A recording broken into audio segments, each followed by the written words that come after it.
So what do you make of Jill and John's story? I'm joined by Dr. Michael Irwin from the Society for Old Age Rational Suicide, who helped Jill plan her trip to Switzerland, and Dr. Peter Saunders from Care Not Killing, which opposes assisted suicide. Thank you, gentlemen, both for joining me. Dr. Saunders, if I can start with you, this was Jill's personal choice. Should we respect that? Well, I think there are limits to personal choice, and I think most people would be shocked and appalled by this case. It's generated a huge amount of outrage on social media.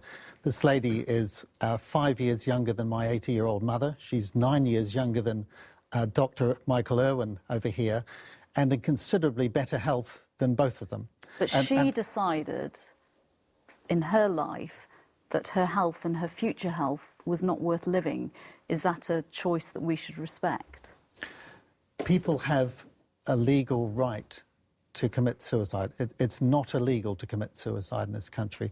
What is illegal is to assist someone else to commit suicide. And the reason that is illegal is because if you change the law to allow assisted suicide in any circumstances whatsoever, in particular in cases like this, where people are just effectively tired of life or not enjoying life, then inevitably what happens is that you place pressure on vulnerable people to end their lives so as not to be a burden upon others. And I think it's chilling that this lady felt that she was a burden on others, and this is why she had to take her life. None of us, all part of being human is that at times in our lives we are a burden, and that's perfectly okay. I'm just shocked that she was so fearful about the future that she took this drastic course. Dr. Irwin, a lot of people like Dr. Saunders are shocked by this lady's decision because she didn't have a terminal illness. She had a future. How do you respond to that? Why did you decide to take her case on board?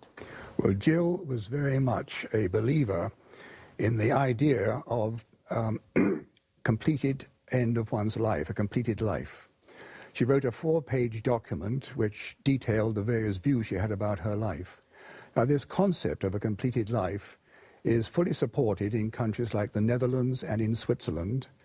And she, as a palliative care nurse, had seen that many old people, and I'm talking now about ages from 70 onwards, can suffer a great deal. We have a good palliative care system in this country, but also we have a lot of situations where people suffer a great deal. So she wanted to preempt that situation. Can I pick that point up with Dr. Saunders then? She has seen in her professional life the worst of times, and she chose that she wanted to avoid that with her family's support. Is that something we've got to have an open debate about in the future? Because we are all living longer, and we're living longer with the support of drugs, and it may not be a life that everybody wants to endure. Okay, but I think we've been having an active debate about this subject for decades in this country. We are having the debate. There's a bill going to be debated in the House of Commons, but specifically on this issue, issue, that somebody chooses to complete their life in the way they want to when they haven't got a terminal illness.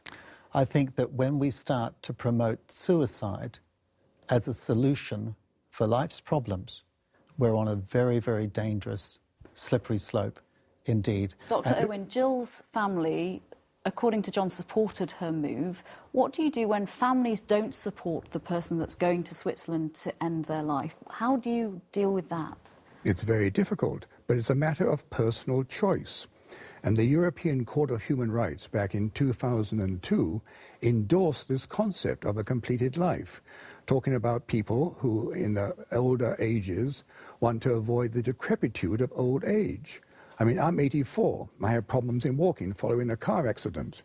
I have still an active mind, but I would like to have the option.